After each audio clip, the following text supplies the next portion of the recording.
Welcome to all the engineers. हम लोग rotating magnetic field पढ़ रहे थे और इसमें 3 पॉइंट हम लोग समझ गए थे अच्छे से। वैसे तो रोटेटिंग मैग्नेटिक फील्ड के इम्पोर्टेंट 4 पॉइंट्स हैं जो चारों मैंने यहाँ पे लिखे हैं, लेकिन इनमें से 3 पॉइंट हम लोग समझे थे। पहला कि अगर पॉलीफेज वाइंडिंग हो और उसमें पॉलीफेज सप्लाई दें तो रोटेटिंग मैग्नेटिक फील्ड बनता है। इसका मतलब हमने यहाँ पर सीखा कि 3 फेज वाइंडिंग कैसे करते हैं। तो 3 फेज वाइंडिंग हो और 3 फेज सप्लाई हो तो रोटेटिंग मैग्नेटिक फील्ड बनेगा। सिमिलरली अगर 2 फेज वाइंडिंग हो और 2 फेज सप्लाई हो तो भी रोटेटिंग मैग्नेटिक फील्ड बनेगा। 4 फेज वाइंडिंग हो, 4 फेज सप्लाई हो तो भी रोटेटिंग मैग्नेटिक फील्ड बनेगा। ठीक है, लेकिन अगर सपोज 3 फेज वाइंडिंग हो और 4 फेज सप्लाई हो तो रोटेटिंग मैग्नेटिक फील्ड नहीं बनेगा, फिर वो कोई किसी और नेचर का होगा। ठीक है ना। तो पॉलीफेज वाइंडिंग में अगर हम पॉलीफेज सप्लाई दें तो एक रोटेटिंग मैग्नेटिक फील्ड बनता है जो कि टाइम के साथ रोटेट करता है। ठीक है, टाइम के साथ रोटेट करता है, जो हमने देखा भी था। ठीक है। सेकेंड पॉइंट कि उसका मैग्नीट्यूड, तो उसका मैग्नीट्यूड कांस्टेंट आया था 3/2 Kn/Im। यहाँ पर K क्या है, 1/रिलक्टेंस, N क्या है, number of turns per phase, और Im क्या है, मैक्सिमम करंट ऑफ सप्लाई। ठीक है। उसके बाद उसकी स्पीड, अब रोटेटिंग मैग्नेटिक फील्ड है, रोटेट कर रहा है तो उसकी कुछ स्पीड होगी। तो हमने देखा था कि स्पीड जो है वो पोल पे डिपेंड कर रही थी और फ्रीक्वेंसी पे डिपेंड कर रही थी। 2 पोल के लिए स्पीड और फ्रीक्वेंसी दोनों सेम आ रही थी। 4 पोल के लिए आधा आ रहा था और 6 पोल के लिए 1/3 आएगा, इस तरह से। तो जो फाइनल कंक्लूजन निकला कि जो स्पीड है स्पीड है वो क्या है, 2f/p rps। 2f/p rps, rps मतलब रेवोल्यूशन पर सेकंड, 2f/p और 120 f/p rpm। इसमें एक f क्या है, सप्लाई फ्रीक्वेंसी। इसमें एक बहुत इंपॉर्टेंट पॉइंट ये है, ये वाला, कि speed with respect to structure housing the winding. मैंने आपको बताया भी था। जैसे यहाँ पे हम लोगों ने अभी तक जिस रोटेटिंग मैग्नेटिक फील्ड की बात की है वो कैसे बना है, स्टेटर पे जब हम स्टेटर पे 3 फेज वाइंडिंग है और स्टेटर पे जब 3 फेज सप्लाई देते हैं तो रोटेटिंग मैग्नेटिक फील्ड बनता है। तो ये रोटेटिंग मैग्नेटिक फील्ड किस वाइंडिंग के कारण बन रहा है, स्टेटर के वाइंडिंग के कारण बन रहा है। तो हाउसिंग द वाइंडिंग का मतलब होता है कि जिसके अंदर में वाइंडिंग है। जैसे हम इस घर में रहते हैं, ये हमारा घर है, तो जिस रोटेटिंग मैग्नेटिक फील्ड की हम स्पीड की बात कर रहे हैं वो जिस वाइंडिंग के कारण बना है, वो जहां रहता है उसके रिस्पेक्ट में रोटेटिंग मैग्नेटिक फील्ड की स्पीड कितनी है, 2f/p। ये बहुत इंपॉर्टेंट पॉइंट है क्योंकि आज ही इस पे हम लोग एक न्यूमेरिकल करने वाले हैं। जैसे ही ये टॉपिक खत्म होगा उसके बाद, तो ये बात ध्यान में रखना है। ठीक है। तो ये जो स्पीड है 2f/p, ये रोटेटिंग मैग्नेटिक फील्ड का है जो कि स्टेटर के वाइंडिंग के कारण बना है। तो उसकी जो स्पीड है 2f/p, ये कहां से देखने पर इतनी स्पीड दिखेगी, इस स्टेटर से देखने पर इतनी स्पीड दिखाई देगी। ठीक है। स्टेटर से देखने पर स्टेटर के द्वारा मैग्नेटिक फील्ड जो प्रोड्यूस हुआ है उसकी स्पीड कितनी दिखाई देगी, 2f/p। सिमिलरली रोटर का हम लोग देखेंगे कि रोटर भी अपना एक रोटेटिंग मैग्नेटिक फील्ड बनाता है। तो रोटर की जो रोटेटिंग मैग्नेटिक फील्ड होगी उसका स्पीड रोटर से देखने पर 2f/p दिखाई देगा। ठीक है ना। वो हम लोग देखेंगे आगे, तो आगे का पार्ट है, लेकिन ये आप समझ रहे हैं। और चौथा जो पॉइंट है कि direction of rotation is same as phase sequence. मतलब अभी हमने देखा था कि जो रोटेटिंग मैग्नेटिक फील्ड का जो डायरेक्शन था वो क्लॉकवाइज था, है ना, ऐसे मूव कर रहा था। तो डायरेक्शन ऑफ रोटेशन जो है वो फेज सीक्वेंस पे डिपेंड करता है भाई। ठीक है ना। Direction of rotation phase sequence पे डिपेंड करता है। और फेज सीक्वेंस क्या होता है ये हम लोग पढ़ चुके हैं 3rd सेम में नेटवर्क में, कि अगर आर फेज से 120 डिग्री लैगिंग है वाई और y से 120 डिग्री लैगिंग है b, तो फेज सीक्वेंस हो गया r/b, जिसको हमने ऐसे दिखाया था। अगर ये r है, इससे 120 डिग्री लैगिंग है y और y से 120 डिग्री लैगिंग है b, तो फेज सीक्वेंस क्या है, आर बाई बी। कैसे पता करने के लिए हम कहते हैं कि मान लीजिए कोई पॉइंट है और इसको एंटी क्लॉकवाइज घुमाइए, तो जो जिस सीक्वेंस में आ रहा है वही फेज सीक्वेंस हो जाता है। जब इसको घुमाएंगे तो पहले आर आएगा, फिर वाई आएगा, फिर बी आएगा, तो फेज सीक्वेंस क्या हो जाएगा, आर बाई बी। ठीक है, तो phase sequence R Y B अगर है, ठीक है ना, आर बाई बी मतलब आर से चले, फिर वाई पे आए, फिर बी पे आए, आर बाई बी। अगर phase sequence R Y B है, आर बाई बी मतलब कैसे चल रहा है, क्लॉकवाइज ना, समझिए, आर बाई बी क्लॉकवाइज। इसीलिए आपका जो रोटेटिंग मैग्नेटिक फील्ड है वो भी कैसा बना था, क्लॉकवाइज। अब हम लोग देखते हैं जरा उल्टा करके क्या होता है, जस्ट इस चौथे पॉइंट को सेटिस्फाई करने के लिए।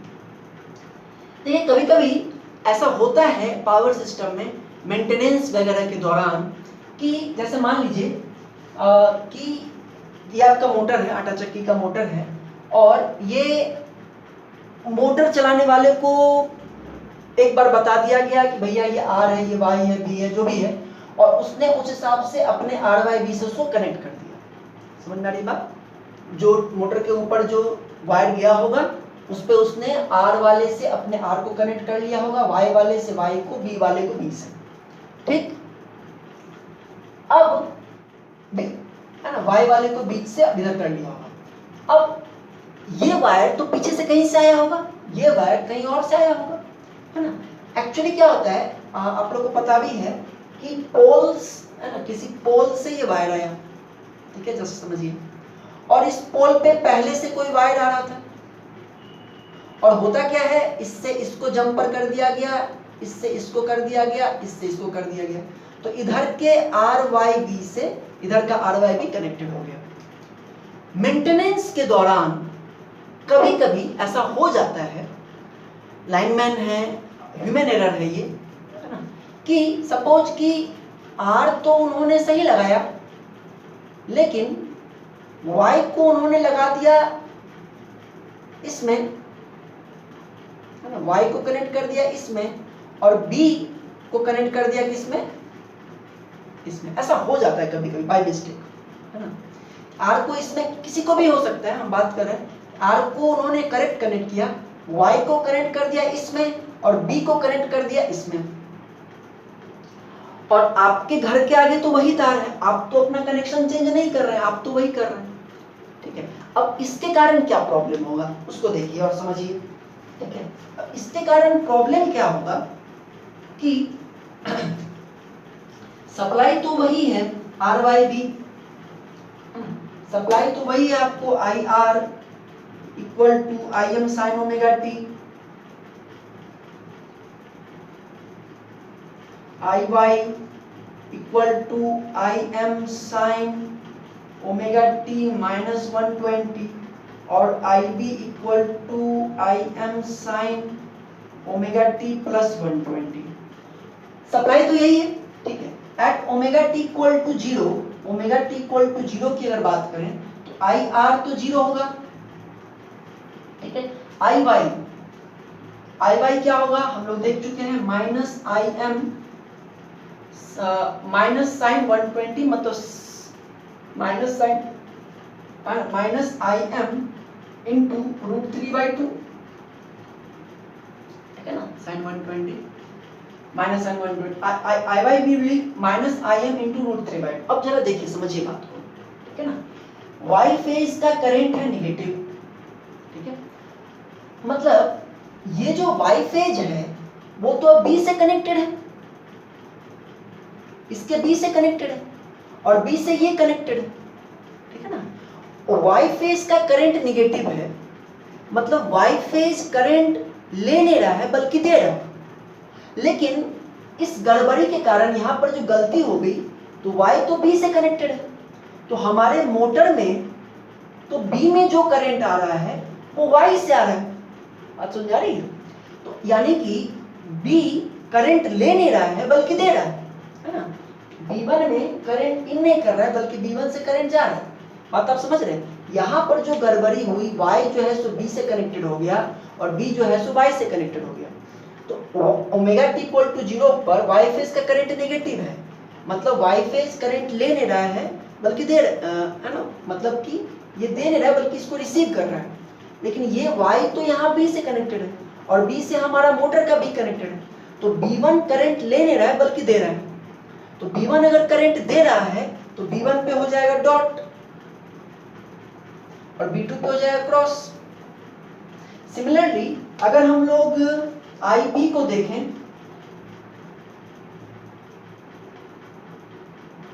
IB को देखें तो ये हो जाएगा IM sin 120 यानी √3/2 IM positive. B phase IB positive है, लेकिन यहाँ B किससे कनेक्टेड है? Y से, मतलब Y फेज करंट ले रहा है पॉजिटिव, मतलब Y1 से करंट इन कर रहा है। तो Y1 से करंट अगर इन करेगा तो Y1 हो जाएगा क्रॉस और Y2 हो जाएगा डॉट। बात समझ आ रही है? ऐसा क्यों हुआ? जस्ट उल्टा हो गया पहले वाले केस से, क्योंकि यहाँ पे गड़बड़ी हो गई, ठीक है ना, और यहाँ पे गड़बड़ी हो जाने के कारण यहाँ प्रॉब्लम हो गया। यहाँ पे क्या हो रहा है प्रॉब्लम?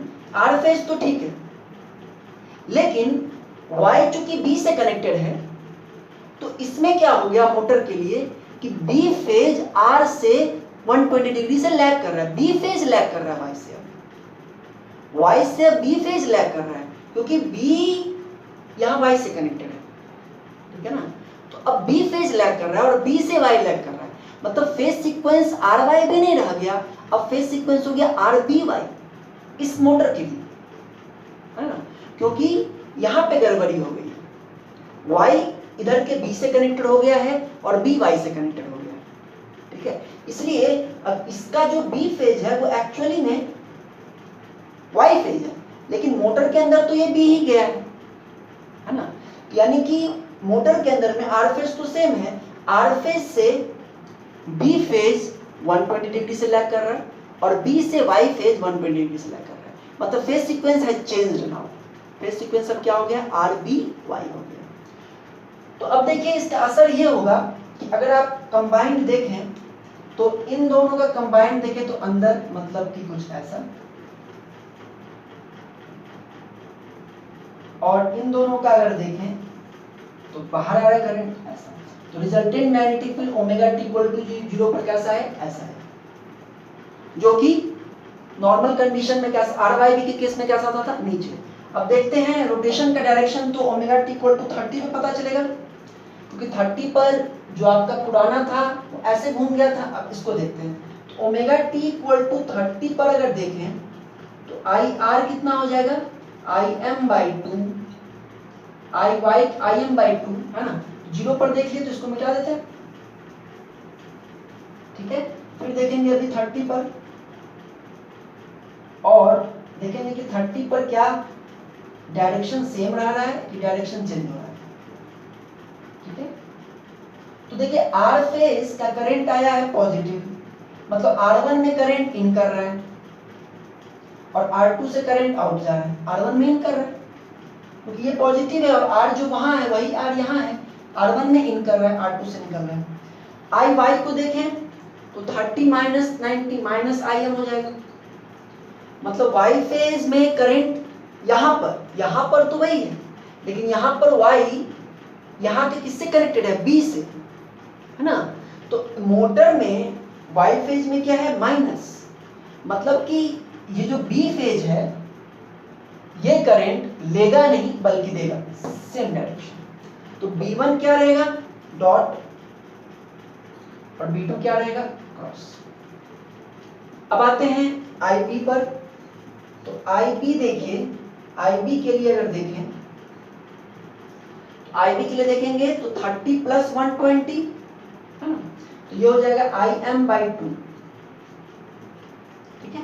तो B फेज पॉजिटिव है, मतलब मोटर के लिए Y फेज पॉजिटिव है ना, और मोटर करंट ले रहा है, तो Y1 में हो जाएगा क्रॉस और Y2 में डॉट। अब देखिए इन तीनों में डॉट है, तो इन तीनों का रिजल्टेंट कैसा होगा? ऐसा, और इन तीनों में क्रॉस है, तो इन तीनों का रिजल्टेंट कैसा होगा?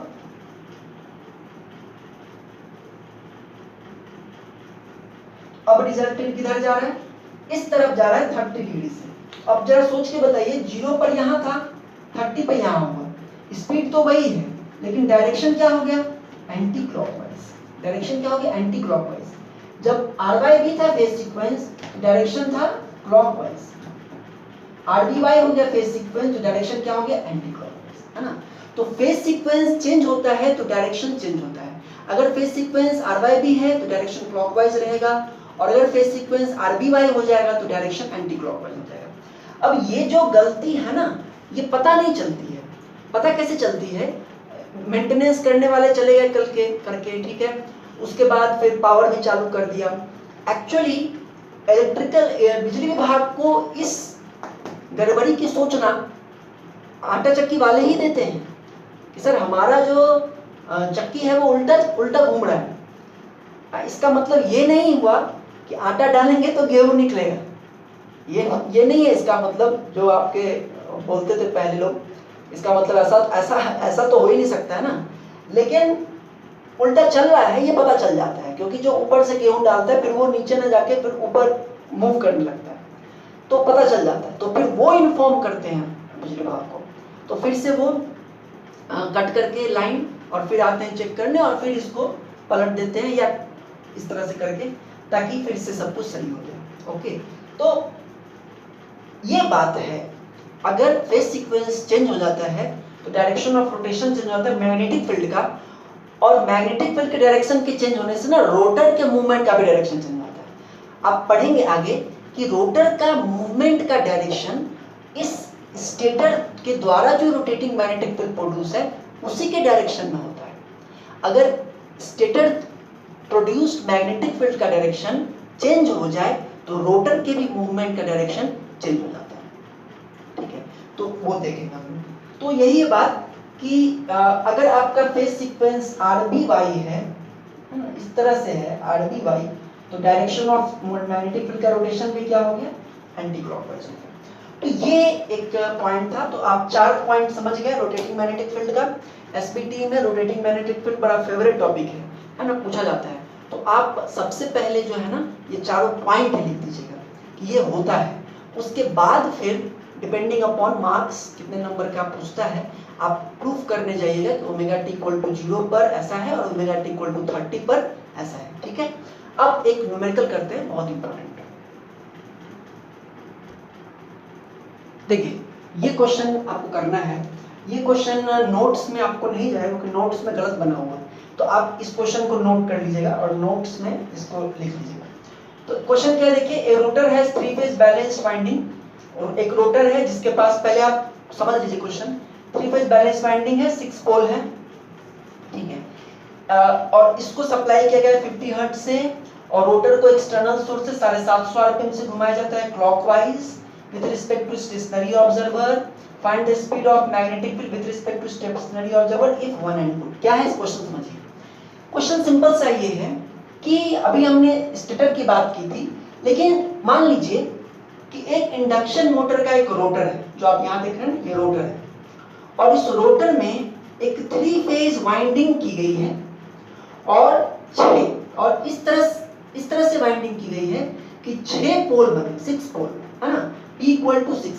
ये जो हम बनाए हैं ये तो 2 पोल का है, लेकिन आप मान लीजिए कि यहाँ पर कितना पोल बना है, 6 पोल बना है। रोटर है, इस पे 3 फेज वाइंडिंग की गई, 3 फेज 6 पोल वाइंडिंग की गई, ठीक है, और रोटर को क्लॉकवाइज 750 आरपीएम से घुमाया जा रहा है, ठीक है, और ये जो स्पीड है 750 आरपीएम किसके रिस्पेक्ट में, मतलब with respect to stationary observer, मतलब कि कोई स्थिर आदमी, चाहे यहाँ पर स्टेटर है, ये स्टेटर है, ठीक है, और स्टेटर तो स्थिर होता है, स्टेटर पे बैठ के कोई आदमी अगर देख रहा है तो उसको दिख रहा है कि रोटर 750 आरपीएम से घूम रहा है, ठीक है। मान लीजिए कि ये सिकंदर है बैठा हुआ, हाँ, और उसको दिख रहा है कि ये जो रोटर है ये 750 आरपीएम से घूम रहा है, ठीक है, क्लॉकवाइज, और इसमें हम लोग 3 फेज वाइंडिंग भी कर दी और 3 फेज सप्लाई भी दे दी,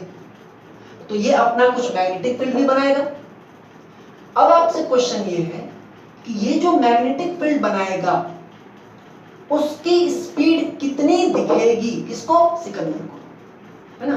ये जो 3 फेज मैग्नेटिक फील्ड बनाएगा उसकी स्पीड इसको कितनी दिखेगी, जबकि इसको ये भी दिख रहा है कि ये रोटर में घूम रहा है ना।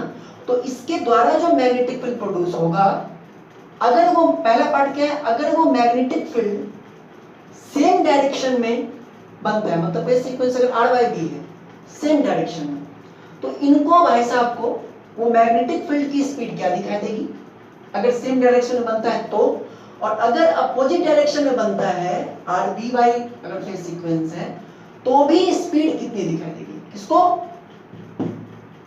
सिकंदर को।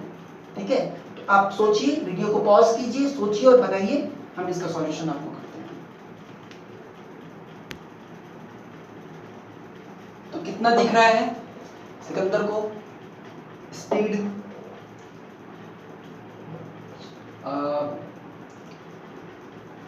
इसको निकालने के लिए पहले हम लोग ये निकालें कि आखिर उस मैग्नेटिक फील्ड की स्पीड होगी कितनी, है ना? तो उसका फॉर्मूला आपको पता है 120 F/P। तो 120 F/P से निकालें तो उसकी स्पीड कितनी निकले, 1000 RPM। अब अगर वो मैग्नेटिक फील्ड भी उसी डायरेक्शन में घूम रहा है तो इसको उस मैग्नेटिक फील्ड की स्पीड कितनी दिखाई देगी, यही सवाल है। तो इसके लिए थोड़ा सा हम एक चीज और आपको कहना चाहेंगे। मान लीजिए कि एक बस है या ट्रेन है, वो इस डायरेक्शन में 50 किलोमीटर/आवर की स्पीड से जा रही है। आप यहाँ खड़े हैं, क्या कर रहे हैं पता नहीं, लेकिन आप खड़े हैं, आप बस को देख रहे हैं, और आपको ये बस कितनी स्पीड से जाता हुआ दिखाई देगा, 50 किलोमीटर/आवर। इसके ऊपर कोई एक दूसरा आदमी खड़ा है, बस में बहुत भीड़ है, छत पे लोग खड़े रहते हैं, तो उसके ऊपर एक दूसरा भी आदमी खड़ा है, तो इसकी स्पीड आपको कितनी दिखाई देगी, इसकी स्पीड। अब कुछ लोग कहेंगे 0।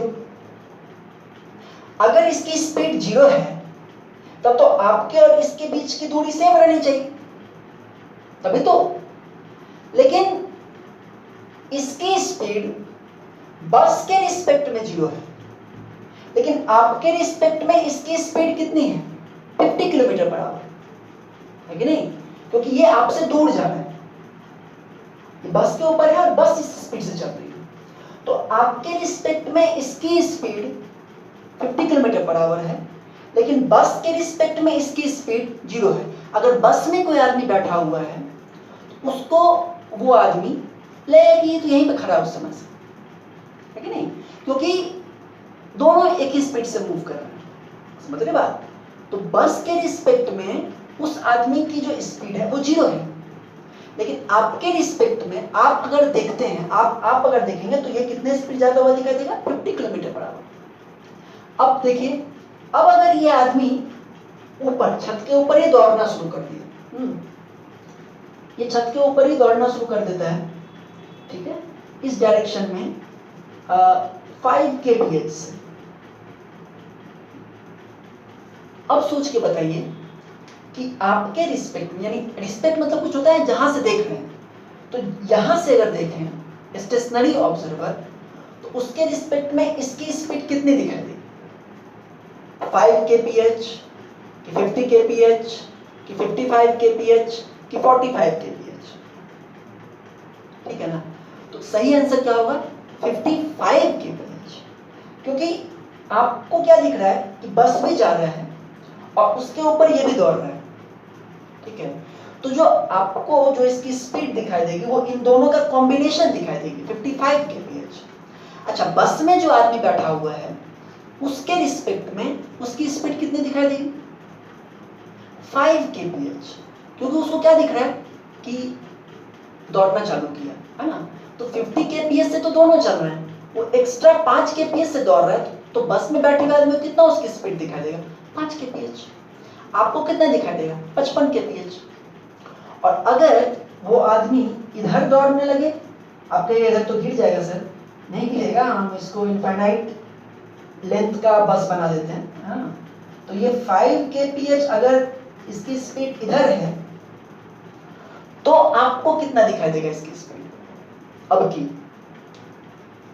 50 kph की 55 की 45 की 45 kph, क्योंकि बस जा रही है इधर और ये भाई साहब दौड़ रहे हैं इधर, तो आपको दिख रहा है क्या कि 50 kph से उधर जा रहा है और ये इस तरफ 5 kph से है, तो इसका मतलब ये 45 kph से इधर जा रहा है। और बस में बैठे हुए आदमी को उसको तो सिर्फ डायरेक्शन चेंज दिखेगा, पहले इधर दौड़ रहा था 5 kph से, अब इधर दौड़ रहा है 5 kph से। समझ आ रही बात? सेम कंसेप्ट लगाना है रिलेटिव वेलोसिटी के हर क्वेश्चन में और इस क्वेश्चन में भी। ये भाई साहब यहाँ बैठे हुए हैं, ठीक है ना, और पहले जब मान लीजिए इस पे हमने 3 फेज सप्लाई नहीं दिया था तो सिर्फ रोटर ही घूम रहा था, जैसे यहाँ पे सिर्फ बस चल रहा था 50 kph से, तो वैसे ही इसको क्या दिख रहा है कि सिर्फ रोटर घूम रहा है 750 आरपीएम से। उसके बाद हमने क्या किया, इसमें 3 फेज सप्लाई दे दिया तो मैग्नेटिक फील्ड आ गया और मैग्नेटिक फील्ड में घूमने लगा 1000 आरपीएम से इसी तरफ, ये आदमी चलने लगा 5 kph से इसी की डायरेक्शन में, तो आपको इसकी स्पीड कितनी दिखाई देगी? 55। तो सिमिलरली भाई साहब को मैग्नेटिक फील्ड की स्पीड कितनी दिखाई देगी, है ना? Speed of magnetic field with respect to stationary observer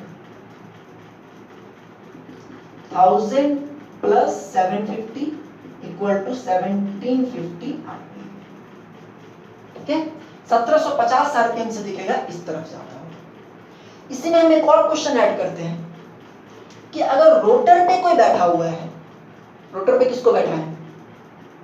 आप लोग अपने मन से किसी को बैठा नहीं, रोटर पे अगर कोई बैठा हुआ है तो उसको मैग्नेटिक फील्ड की स्पीड कितनी दिखाई देगी? जैसे यहाँ पे अगर बस में कोई बैठा हुआ है ना, उसको इसकी स्पीड कितनी दिखती है? अपना स्पीड भूल जाता है आदमी। हम लोग ट्रेन से जाते हैं तो ये भूल जाते हैं कि हम चल रहे हैं, क्या बोलते हैं? मुजफ्फरपुर आने वाला है, वो तो वही है, आप वहां जा रहे हैं, लेकिन लगता क्या है, हम भूल जाते हैं कि हम चल रहे हैं। क्या कहते हैं? समस्तीपुर आने वाला है, खगड़िया आने वाला है, वो वही है, आप वहां जा रहे हैं। उसी तरह से जो बैठा हुआ है इसमें, उसको क्या दिख रहा है कि ये इस तरफ जा रहा है 5 kph, अपने आप को स्थिर मान लेता है आदमी। उसी तरह से अगर इस पे कोई बैठा हुआ है, वो खुद भी घूम रहा है 750 आरपीएम से, लेकिन उसको क्या दिखाई देगा कि मैग्नेटिक फील्ड कितने स्पीड से घूम रहा है? 1000 आरपीएम से घूम रहा है। जैसे इसमें बैठे हुए आदमी को इसकी स्पीड कितनी दिखाई देगी? 5 kph। वैसे ही इस पे बैठे हुए आदमी को, रोटर पे बैठे हुए आदमी को इसकी स्पीड कितनी दिखाई देगी? 1000 आरपीएम। बात समझ में आ गया? तो with respect to stationary observer 750 है, and with respect to rotor 1000 RPM, और दोनों ही केस में क्लॉकवाइज, है ना? ठीक है। नेक्स्ट जो सेकंड क्वेश्चन है, अगर मैग्नेटिक फील्ड अपोजिट डायरेक्शन में हो तो कोई दिक्कत नहीं है, अगर ये इधर हो तब इनको कितना दिखाई देगा? अगर ये इधर दौड़ता है तो क्या होता है? माइनस हो जाता है ना, तो इसको दिखाई देगा, इसकी स्पीड 1000 में से 750 घटा देंगे तो कितना हो जाएगा? 250 आरपीएम किधर? एंटी क्लॉकवाइज, है ना? तो सेकंड का आंसर लिखते हैं, क्वेश्चन आप लोग नोट करें। सेकंड का आंसर होगा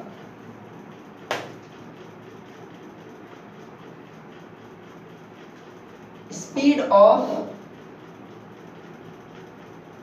magnetic field with respect to stationary observer 1000 minus 750 equal to 250 rpm, और उसका डायरेक्शन क्या होगा? एंटी क्लॉकवाइज, क्योंकि इधर जा रहा है, ठीक है? And with respect to rotor, rotor के रिस्पेक्ट में 1000 आरपीएम एंटी क्लॉकवाइज। और मैंने आपको कहा भी था कि जो रोटेटिंग मैग्नेटिक फील्ड की स्पीड होती है with respect to structure which houses the winding, उसका फॉर्मूला क्या होता है? 2f/p। यहाँ पे रोटर जो मैग्नेटिक फील्ड बन रहा है वो किसके कारण बन रहा है? रोटर के वाइंडिंग के कारण बन रहा है। तो रोटर का वाइंडिंग किसमें है? रोटर में। तो रोटर के रिस्पेक्ट में जो रोटर के द्वारा प्रोड्यूस रोटेटिंग मैग्नेटिक फील्ड की स्पीड होगी वो कितना होगा 2f/p rps या 120f/p rpm, जो कि यहाँ पर कितना आ रहा है 1000 rpm। बात समझ में आ गई? ये इंपॉर्टेंट क्वेश्चन है, इनफैक्ट बहुत इंपॉर्टेंट क्वेश्चन है, इसको आप प्रैक्टिस कीजिएगा। आगे जब छोटा सा पार्ट अभी हम लोग का होगा एमएफ इंड्यूस वाले का, इसमें हम लोग एमएफ इंड्यूस का फॉर्मूला डिराइव करेंगे, पिच फैक्टर, डिस्ट्रीब्यूशन फैक्टर वगैरह करेंगे। उसके बाद जो टॉपिक आएगा उसमें फिर यही सब करना है, ठीक है। आइए नेक्स्ट टॉपिक शुरू करते हैं। देखिए अगला जो टॉपिक है आपका वो है expression for induced voltage in a multi turn coil due to rotating magnetic field. है तो इतना ही, लेकिन हम लोग यहाँ पर 3 फेज इंडक्शन मोटर में क्या निकालना चाह रहे हैं, expression for induced voltage in a multi turn coil due to rotating magnetic field. ठीक है, मतलब यहाँ पर हमने एक 3 फेज इंडक्शन मोटर लिया है और इसके स्टेटर पे 3 फेज वाइंडिंग, 3 फेज 2 पोल वाइंडिंग की गई है। ठीक है, इसमें अगर हम लोग 3 फेज सप्लाई देंगे फ्रीक्वेंसी का 50 हर्ट्ज हो 60 हर्ट्ज हो, 3 फेज सप्लाई देंगे तो क्या करेगा ये polyphase winding and polyphase supply क्या बनेगा, एक रोटेटिंग मैग्नेटिक फील्ड बनेगा। RYB सीक्वेंस है, किस डायरेक्शन में मूव करेगा, क्लॉकवाइज। मैग्नीट्यूड क्या होगा 3/2 kNm, स्पीड क्या होगी 120 f/p rpm। ये हो तो ये जब मैग्नेटिक फील्ड मूव करेगा और हमने एक रोटर भी रखा है, ठीक है, और रोटर में एक कॉइल हमने लिया है मल्टी टर्न कॉइल, मतलब इसकी वाइंडिंग तो आपको पता है। अब रोटर पे मान लीजिए अभी जस्ट इसको डिराइव करने के लिए हमने एक ही कॉइल लिया है, ऐसे कई सारे कॉइल हो सकते हैं, लेकिन एक मल्टी टर्न कॉइल लिया है। मतलब मान लीजिए यहां से एक वायर को इन किए, पीछे तक ले गए। आपको पता ही है जितना पीछे तक स्टेटर होता है उतने ही पीछे तक रोटर होता है, एक दूसरे के पैरेलल, और उनके बीच में ये क्या है एयर गैप पूरा का पूरा, ठीक है ना। तो वायर को हम इधर से ले गए, पीछे ले गए, ऐसे ले गए वायर, ये जो है पीछे गया, उसके बाद फिर ये जो है पीछे जाता है, फिर ऐसे होता है और फिर वही ऐसे बाहर निकल गया 180 डिग्री से। अब एंड टर्न करना है, एंड टर्न कैसे करेंगे, ये पीछे जाएगा, यहां से निकलेगा, फिर उसी को वापस इसमें, है ना, वापस इसमें लपेटेंगे। एंड 10 एंड मतलब 10 20 जो भी है 15 16, तो ये ऐसे लपटाएगा और 2 इंड बाहर निकलेंगे, ठीक है ना। इसी को सिंबॉलिकली हम लोगों ने डीसी मशीन में ऐसे बनाया था, है ना, आपको याद होगा। ये वो समय था जब हम लोग आजादी से घूमा करते थे, कोरोना हमारे बीच में नहीं था और हम लोग बड़ा सुकून की जिंदगी जी रहे थे, लेकिन समय को कुछ और मंजूर था। खैर जो भी है, तो ये रोटर पे एक कॉइल है एंड यहाँ पर तो 2 टर्न बना है, इसी तरह से एंड टर्न कॉइल है। अब हम लोग जानते हैं कि फेरारी का जो लॉ है कि अगर कंडक्टर से मैग्नेटिक फील्ड जो पास कर रहा है उसका मैग्नीट्यूड अगर चेंज करता है तो एमएफ इंड्यूस होता है ना। कंडक्टर से जो मैग्नेटिक फील्ड पास कर रहा है उसका मैग्नीट्यूड अगर चेंज होगा तो एमएफ इंड्यूस होगा, चाहे स्टैटिकली हो चाहे डायनामिकली हो चाहे जैसे भी हो, है ना। तो इसका एक कॉइल साइड ये है, दूसरा कॉइल साइड। अब आप सोच के बताइए क्या यहाँ मैग्नेटिक, क्या यहाँ इन कॉइल्स एमएफ इंड्यूस होगा। रोटर को अभी हम मूव नहीं कर रहे हैं, ये स्थिर रखा हुआ है, नो मूवमेंट, कोई मूवमेंट नहीं है। बिना किसी मूवमेंट के भी क्या एमएफ इंड्यूस होगा, होगा, क्योंकि यहाँ पे कंडक्टर स्थिर है। हमने क्या कहा, there must be dynamically induced EMF होने के लिए क्या होना चाहिए कि कंडक्टर और मैग्नेटिक फील्ड में कोई रिलेटिव मोशन होना चाहिए। डीसी जनरेटर में हम लोग देखते थे कि मैग्नेटिक फील्ड स्थिर रहता था और कंडक्टर उसमें मूव करता था, ईएमएफ इंड्यूस होता था। यहाँ पे रोटर का कंडक्टर स्थिर है, लेकिन चूंकि यहाँ पे 3 फेज वाइंडिंग है और 3 फेज सप्लाई है, इसलिए एक रोटेटिंग मैग्नेटिक फील्ड बन जाएगा और कंडक्टर स्थिर है, rotating magnetic field ns speed से मूव कर रहा है, तो रिलेटिव वेलोसिटी हो गई, और रिलेटिव वेलोसिटी हो गई तो ईएमएफ इंड्यूस होगा। बात समझ आ रही है। तो ईएमएफ इंड्यूस यहाँ होगा, हमको उसी ईएमएफ इंड्यूस का एक्सप्रेशन निकालना है कि कितना होता है, ठीक है। तो देखिए और एक्सप्रेशन निकालने के लिए हमको फॉर्मूला पता है, E इक्वल टू BL से निकलता है, तो वही यूज करेंगे। तो सबसे पहले निकालना चाहेंगे कि फ्लक्स डेंसिटी जो इन कंडक्टर से पास कर रही है उसका नेचर कैसा है। तो देखिए at omega T equal to zero पे फ्लक्स डेंसिटी या मैग्नेटिक फील्ड कैसा होगा, उसका डायरेक्शन कैसा होगा। तो 2 पोल के लिए हमको पता है कि उसका डायरेक्शन ऐसा होगा, वर्टिकली डाउनवर्ड परपेंडिकुलर, और हमको पता है कि उसका कुछ इस तरह से होता है कि ये ऊपर से ऐसे नीचे की तरफ आता है और फिर साइड से ऐसे निकल जाता है। तो आप देखिए क्या वो मैग्नेटिक फील्ड इन कंडक्टर से पास करेगा, क्योंकि कंडक्टर्स ऐसे हैं, है ना, और मैग्नेटिक फील्ड उनके बीच से, कंडक्टर तो एक कंडक्टर इधर है और दूसरा कंडक्टर इस तरफ, एक यहाँ है और दूसरा यहाँ है, और मैग्नेटिक फील्ड इन दोनों के बीच से पास कर रहा है, दोनों के बीच से पास करके और साइड से निकल जा रहा है। तो इससे इन कंडक्टर से कोई मैग्नेटिक फील्ड नहीं पास करवा रहा है। तो इनसे जो फ्लक्स डेंसिटी है omega T equal to zero पर, वो है zero, D equal to zero. अच्छा, at omega T equal to 90 degree, at omega T equal to 90 degree, 2 pole के लिए omega T equal to 90 degree पर मैग्नेटिक फील्ड में 90 degree move कर जाएगा। उस कंडीशन में मैग्नेटिक फील्ड का डायरेक्शन कैसा हो जाएगा, कुछ इस तरह से।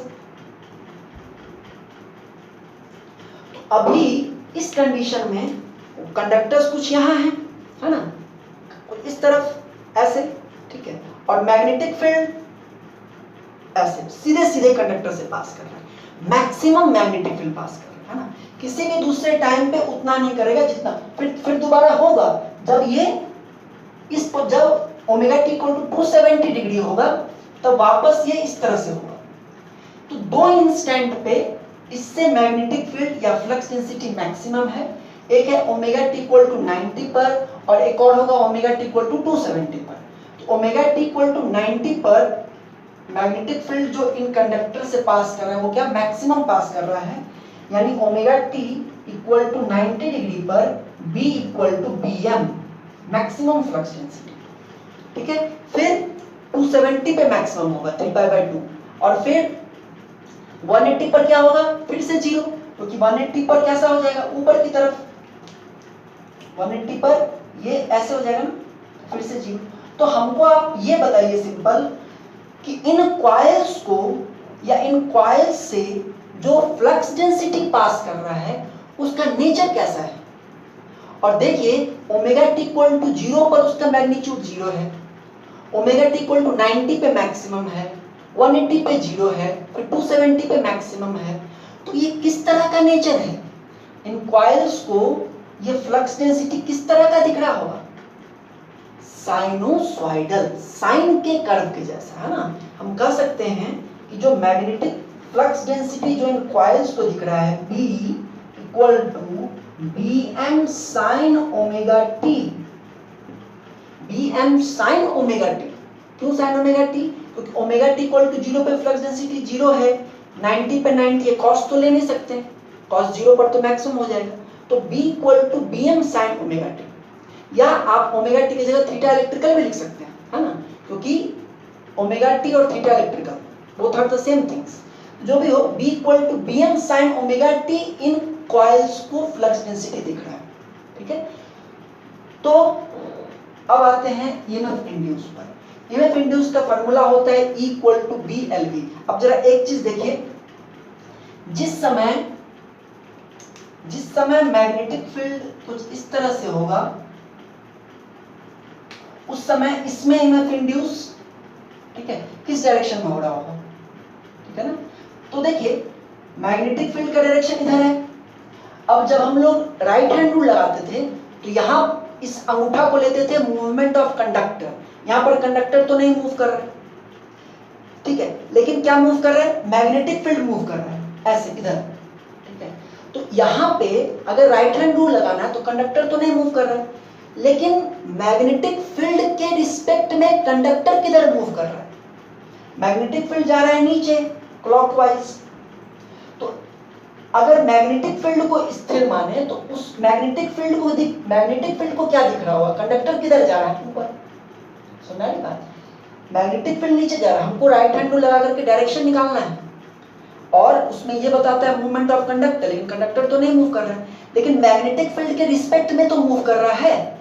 मैग्नेटिक फील्ड नीचे जा रहा है तो मैग्नेटिक फील्ड से देखें तो ये ऊपर जा रहा है, तो इसमें एमएफ इंड्यूस कैसे होगा, मैग्नेटिक फील्ड का डायरेक्शन इधर है, कंडक्टर का movement with respect to magnetic field ऊपर है, तो एमएफ इंड्यूस बाहर की तरफ डॉट। अगर इसमें देखें तो इसमें मैग्नेटिक फील्ड इधर जा रहा है, यहां से इसके रिस्पेक्ट में ऐसे, तो मतलब क्लॉकवाइज अभी इस इंस्टेंट पर इधर है, लेकिन एक्चुअल मूवमेंट मैग्नेटिक फील्ड का कैसा है, क्लॉकवाइज। ठीक है, तो इसके लिए देखें तो मैग्नेटिक फील्ड इधर, मैग्नेटिक फील्ड के रिस्पेक्ट में इसका मूवमेंट नीचे, तो ये अंदर क्रॉस है ना। तो ये हम लोग देख भी चुके थे डीसी मशीन में। यहाँ अगर ये डॉट बाहर है मतलब यहाँ प्लस होगा, यहाँ माइनस होगा, और ये अंदर है तो यहाँ प्लस होगा, यहाँ माइनस होगा, यहाँ पर भी एमएफ इंड्यूस होगा और इसमें भी एमएफ इंड्यूस होगा। इसमें कितना होगा, एक टर्न में कितना होगा, BLV, तो n टर्न है तो कितना होगा, NBLV, मतलब एक है ना, n कंडक्टर है, इधर भी n कंडक्टर, इधर भी n कंडक्टर, प्रत्येक में कितना होगा, BLV, तो n टर्न है मतलब n कंडक्टर इधर, n कंडक्टर इधर, तो इक्वल टू NBLV इधर और इधर भी इक्वल टू NBLV, तो टोटल कितना हो जाएगा आपको, इक्वल टू 2NBLV। ठीक है, ये हो गया EMF इंड्यूस। अब हम इसमें B को पुट करके और फाइनली सारा चीज निकालेंगे तुरंत।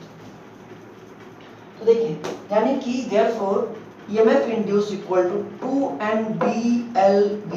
V क्या है, V है रिलेटिव वेलोसिटी, यहाँ पर कंडक्टर तो स्थिर है, तो मूव कौन कर रहा है, मैग्नेटिक फील्ड, तो मैग्नेटिक फील्ड की स्पीड है ये V, लेकिन V जो होता है मीटर पर सेकेंड में होता है और मैग्नेटिक फील्ड होता है RPS में। तो हम लोग इसको कन्वर्जन का तरीका सीख चुके हैं डीसी मशीन में, तो लेकिन उसको हम थोड़ा समझाएंगे।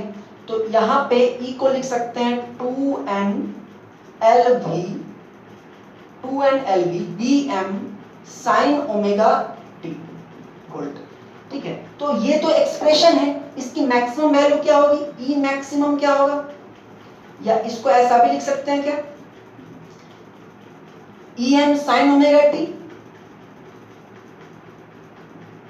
इसकी मैक्सिमम वैल्यू क्या होगी, यही तो होगी इसकी मैक्सिमम वैल्यू। जब sin ओमेगा t, जब ओमेगा t इक्वल टू 90 होगा तो इसका मैक्सिमम आएगा, और मैक्सिमम कितना होगा, sin ओमेगा t 90 पुट करोगे ये 1 हो जाएगा, मैक्सिमम क्या होगा, therefore EM equal to 2NL BMV volt, है ना। अब V क्या है, velocity in metre per second. हम लोगों ने ये पढ़ा था कि ये देखिए, ये V क्या है, velocity in metre per second, ठीक है ना, कि एक सेकेंड में कितना मीटर मूव करता है रोटर। ठीक है, और रोटर की इफ मैग्नेटिक फील्ड भी क्या है, रिलेटिव वेलोसिटी है, तो यहाँ पर तो मैग्नेटिक फील्ड मूव कर रहा है, तो if speed of magnetic field equal to n RPS, अगर मैग्नेटिक फील्ड की स्पीड कितनी है, n RPS, small n RPS speed है, ठीक है, यानी n revolution per second, n revolution per second कर रहा है, ठीक है, एक सेकेंड में n रेवोल्यूशन कर रहा है। ठीक है, अब देखिए, इफ रेडियस ऑफ रोटर, अगर रोटर का रेडियस r मीटर है, ठीक है, तो therefore distance covered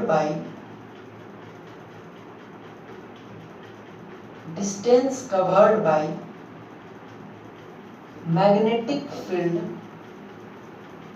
in 1 second. ध्यान से समझिए, मैग्नेटिक फील्ड की स्पीड है n रेवोल्यूशन पर सेकेंड, एक सेकेंड में n रेवोल्यूशन।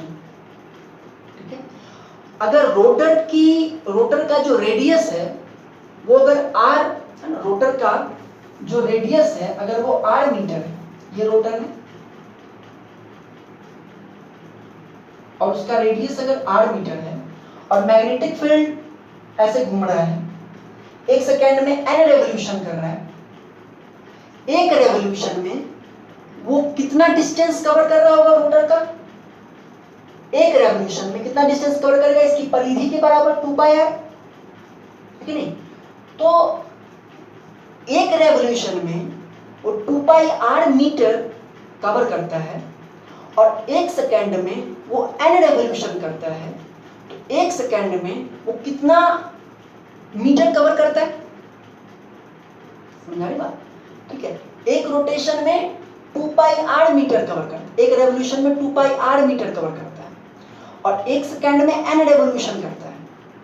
तो एक सेकेंड में कितना मीटर कवर करता है? 2 पाई r n, मतलब उसकी स्पीड कितनी है? 2 pi r n metre per second, है ना? वही हम यहाँ लिख रहे हैं, distance covered by magnetic field in 1 second equal to 2 pi r n, है ना? तो therefore v equal to 2 pi r n, ठीक है, मीटर पर सेकेंड। तो इस चीज को यहाँ पे इसलिए करना पड़ा क्योंकि जनरली जो स्पीड आपको न्यूमेरिकल्स वगैरह में मिलेगा वो rps या rpm में मिलेगा, ठीक है ना? तो देयरफॉर इसको यहाँ पुट करें, therefore em equal to 2nl bm into 2 pi rn volt. तो देयरफॉर rms कितना हो जाएगा? rms विल बी, rms कितना हो जाएगा आपको? Whole divide em by root 2, यानी ये हो जाएगा root 2nl bm into 2 pi rn volt. अब इसमें कई सारी चीजें होनी बाकी हैं। देखिए, एक हम लोगों ने पढ़ा था फोर्थ सेम में फ्लक्स पर पोल। फ्लक्स पर पोल का फॉर्मूला कितना था? फ्लक्स पर पोल का याद होगा आपको, अगर 4 बाई पी बी, है ना, 4 by P B M L R. तो इसको भी इसमें यहाँ पे इन करना है, ठीक है? तो इसको इन करने के लिए हम इसको मल्टीप्लाई और डिवाइड कर देते हैं, क्योंकि जनरली जो आपको क्वेश्चंस देता है उसमें फ्लक्स पर पोल का जिक्र करता है, ठीक है? तो देयरफॉर ERMS इक्वल टू, देखिए, root 2 NL BM 2 pi RN into, इसको हम मल्टीप्लाई करें पूरा का पूरा, 4 by P BM LR into, अब इसको डिवाइड में कर रहे हैं, P बाई 4 BM LR। अब देखिए क्या क्या कट जाएगा आपको यहाँ पे ना, ये L से ये L कट जाएगा, R से ये R कट जाएगा, ठीक है, BM से ये BM कट जाएगा, 2 से ये 2 कट जाएगा, बचेगा क्या? Root 2 N pi N into, इसको हम लिखेंगे फाई फ्लक्स पर पोल इंटू P बाई 2, ठीक है? आंधी उड़ गई पूरा, क्या कोई बात नहीं।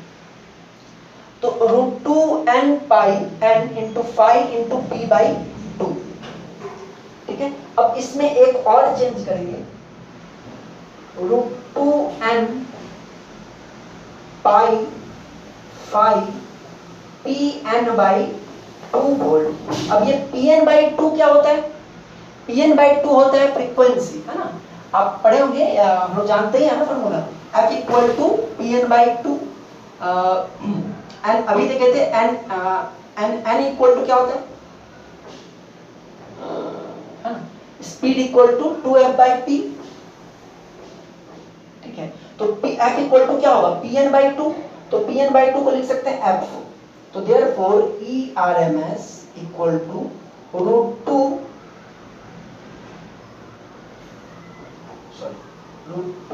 n पाई, ठीक है, root 2 n pi 5 second by, ठीक है ना, सही है। तो ये f हो जाएगा, यहाँ बचेगा √2n पाई f फाई होल, और इसको अच्छा लगता है जैसे भी आप याद करें इसको, √2 pi f phi n whole. This is the RMS value of EMF induced in a single n turn coil, है ना। एक n turn coil में जो EMF इंड्यूस होगा, एक n turn coil में, रोटर के n turn coil में, या मतलब किसी भी रोटेटिंग मैग्नेटिक फील्ड के कारण किसी n टर्न कॉइल में जो EMF इंड्यूस होगा उसकी RMS वैल्यू किसके बराबर होगी, √2 पाई f फाई n, जहां पर कि f फ्रीक्वेंसी है, सप्लाई फ्रीक्वेंसी, फाई फ्लक्स पर पोल है, n नंबर ऑफ टर्न्स है। बात समझ में आ गई? ये बहुत इंपॉर्टेंट फार्मूला है, आगे सारा कैलकुलेशन इसके बेसिस पर होगा। तो ये है डिराइवेशन, पूछता है एग्जाम में कि रोटेटिंग मैग्नेटिक फील्ड के कारण जो EMF इंड्यूस होता है उसका एक्सप्रेशन क्या होता है। तो ये इसका एक्सप्रेशन है, आप इसको देख लीजिए, समझ लीजिए, ठीक है। जाने से में हमसे पूछिएगा व्हाट्सएप पर या जैसे भी हो, इसमें समझने लायक कुछ नहीं है, ये है थोड़ा सा बस, ठीक है। तो ये तो बस डिराइवेशन, ओके। इस पर एक न्यूमेरिकल भी नोट्स में है, आप उसको बनाइएगा, अगले क्लास में उसको डिस्कस करेंगे और नेक्स्ट क्लास में मिलते हैं, ठीक है। Thank you.